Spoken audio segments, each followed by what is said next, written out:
기회를 줬다고? 기회고 자시고 당신한테 뭐든 바랄 것 같아?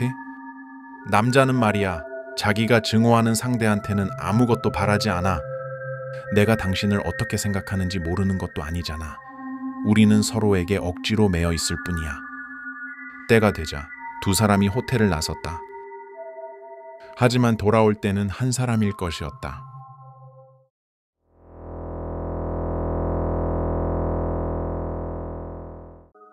중간이란 게 없는 인간들이 있다. 존 보드먼이 딱 그런 인간이다. 언제나 뭐 아니면 도다. 그래도 본인과 똑같은 여자랑 결혼하지만 않았더라면 별로 문제될 게 없었을지도 모른다. 천생연분이라는 게 있기는 있다. 하지만 살면서 만나는 사람이라고 해봐야 기껏해야 수백 명이다. 그 중에서도 가까이 지내는 건 열 몇 명이 될까 말까 하고, 거기서도 정작 자주 보는 건 한두 명이다. 전 세계에 얼마나 많은 인구가 살고 있나.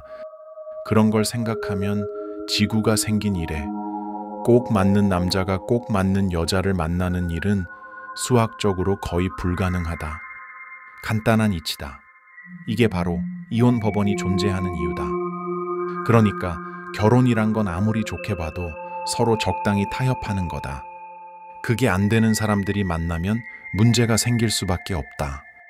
이 부부에게도 중간이란 게 없었다. 사랑하거나 증오하거나 둘 중 하나였던 것이다. 이중 보드먼 부부에게 찾아온 것은 가장 혹독하고 콧대 높은 증오였다. 어떤 나라에서는 성격 차이도 정당한 이혼 사유로 인정해준다. 하지만 영국은 그딴 애매한 건 취급하질 않는다. 범죄를 저지르지 않는 한 두 사람을 갈라놓을 수 있는 건 죽음뿐이다. 절망적인 것은 보드먼 부인에게 딱히 흠잡을 만한 구석이 없었다는 거다.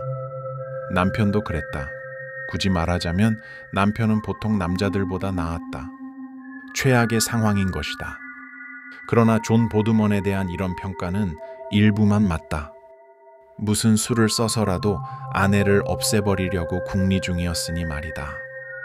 보드먼 부인은 자신이 살아 숨쉬는 것만으로도 남편이 얼마나 고통받고 있는지를 잘 알고 있었다. 문제는 그녀의 성격이 남편 못지 않았다는 것이다. 남편을 향한 증오로 말할 것 같으면 남편의 것과는 비교도 안 될 정도로 훨씬 강렬했다. 그녀는 남편이 가는 곳이면 어디든지 따라갔다. 이처럼 끈질기게 따라붙지만 않았더라도 살해 충동까지는 생기지 않았을지도 모른다. 존 보드먼은 아내에게 7월 한 달간 스위스에서 보내겠다고 통보했다. 보드먼 부인은 아무 말도 하지 않고 가만히 자신의 여행 가방을 챙겼다. 어째선지 남편은 전처럼 투덜거리지 않았다. 이 조용한 부부는 곧 스위스로 떠났다. 호텔은 거의 산 꼭대기에 있었다. 거대한 빙하 위의 절벽에 덩그러니 자리한 곳이었다. 해발 2400m 지점으로 10km가량 구불구불한 산길을 따라 꾸역꾸역 올라야 겨우 도착할 수 있었다. 호텔에서는 만년설로 덮인 산과 빙하로 이루어진 근사한 경치를 감상할 수 있었다. 다소 위험한 지점으로 이어지는 그림 같은 산책로도 여럿 있었다. 행복했던 시절, 이 지역을 자주 방문했던 존 보드먼은 호텔과 그 주변을 속속들이 꿰고 있었다. 살인에 대해 고심하고 있는 지금 숙소에서 약 3km가량 떨어진 어떤 장소가 그의 머릿속을 계속 맴돌았다. 그곳은 사방이 훤히 내려다 보이는 전망대로 허물어져가는 낮은 돌담이 절벽을 가로막고 있었다. 어느 날 새벽 4시에 일어난 그는 남들 모르게 그곳에 가보았다. 이 지역 사람들은 이곳을 절벽 전망대라고 불렀다. 그의 기억은 틀리지 않았다. 바로 여기야. 그가 중얼거렸다. 뒤쪽에 솟아있는 산이 가파르고 험준해서 이 근방은 인적이 드물었다. 저 멀리 호텔은 바위에 가려 보이지도 않았다.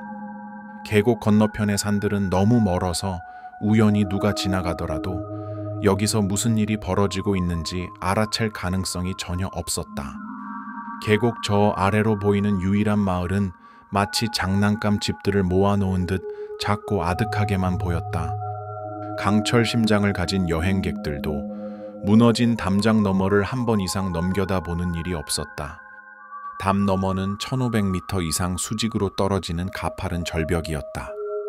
저 밑바닥으로는 송곳처럼 뾰족하게 솟은 바위들과 키 작은 나무들이 푸르스름한 안개 속에서 마치 작은 관목처럼 보였다. 그래, 바로 여기야. 그가 다시 중얼거렸다. 좋아, 내일 아침이야.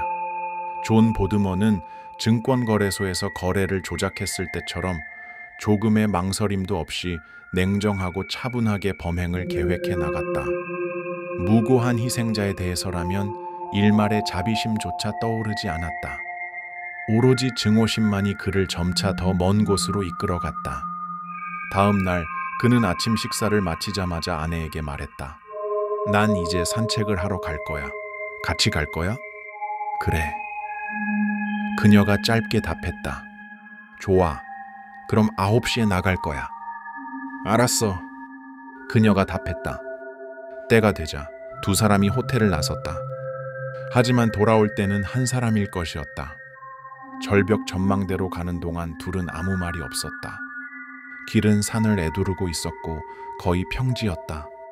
절벽 전망대의 고도가 호텔보다 그리 높지 않았기 때문이다. 존 보드먼은 일의 순서를 하나하나 세세하게 계획하지는 않았다. 상황을 보고 그에 맞춰 움직이기로 했다. 문득 아내가 자신을 붙들어서 함께 절벽 아래로 떨어지면 어쩌나 하는 생각이 들어 이상하게 겁이 났다.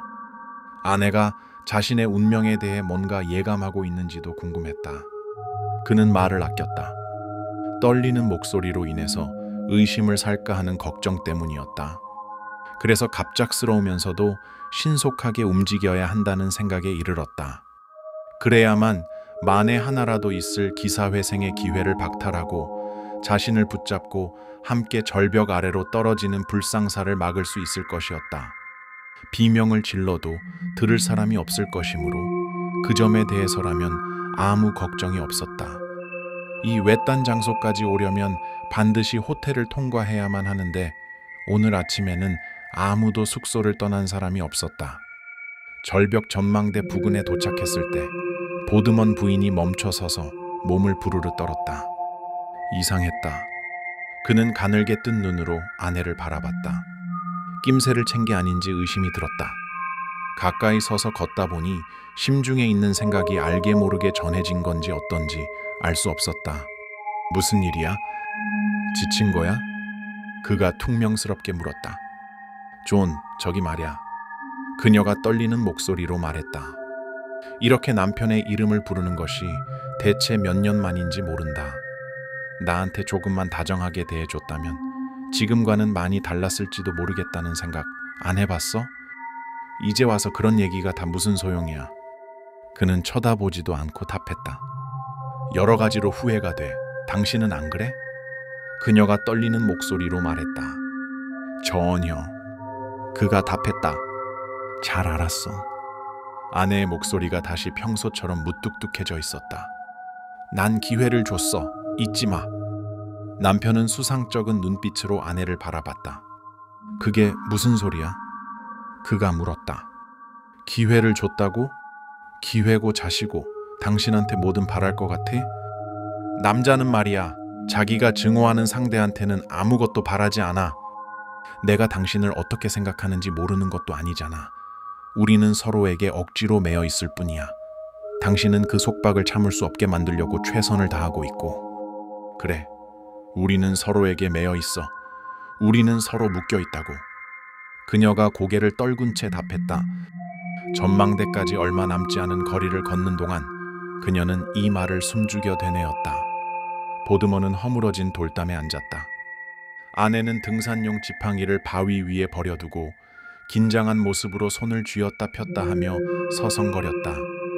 남편은 끔찍한 순간이 가까워오자 숨을 죽였다. 왜 자꾸 산짐승처럼 어슬렁대는 거야? 이리 와서 가만히 좀 앉아있어. 그가 소리쳤다. 그녀는 한 번도 본 적 없는 눈빛으로 그를 바라봤다. 그것은 광기 어린 증오의 눈빛이었다. 내가 짐승처럼 구는 건 내가 짐승이기 때문이야. 그녀가 말했다.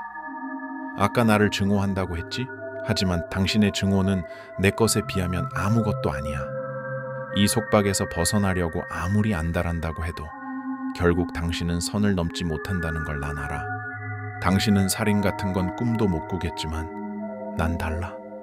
내가 보여주겠어. 존 보드먼. 내가 당신을 얼마나 증오하는지. 살인이라는 말을 들은 남자는 죄책감에 움찔했다. 그는 초조한 마음에 옆에 놓인 돌을 움켜쥐었다. 영국에 있는 친구들에게 당신이 스위스에 가서 날 죽일 거라고 다 말해뒀어. 그녀가 말을 이었다. 맙소사. 어떻게 그런 소리를 할 수가 있지? 존은 소리쳤다. 당신을 얼마나 증오하는지, 내가 어디까지 할 수 있는지 보여주려고 그랬지. 호텔 직원들한테도 말해놨어. 호텔 대표도 당신을 따라가지 말라고 말리더라. 우리가 나올 때 남자 둘이 따라 나왔어. 그 사람들이 당신을 믿어줄 거라고 생각한다면 가서 사고였다고 한번 말해봐. 광분에 휩싸인 여자는 드레스 앞자락에 달린 레이스를 조각조각 찢어 주변에 흩뿌렸다. 무슨 짓을 하는 거야? 깜짝 놀란 보드먼이 자리에서 일어나 소리쳤다. 그러나 그가 다가가려고 움직이는 순간 여자는 담장 너머로 몸을 던졌다. 그녀는 비명과 함께 빙글빙글 회전하면서 끔찍한 시면의 밑바닥으로 사라져갔다. 다음 순간 서두르는 기색이 역력한 두 남자가 바위 가장자리에 모습을 드러냈다. 그들은 보드먼이 전망대에 홀로 서 있는 것을 보았을 것이다. 보드먼은 당황했고 진실을 말해봐야 아무 소용이 없을 거라고 생각했다.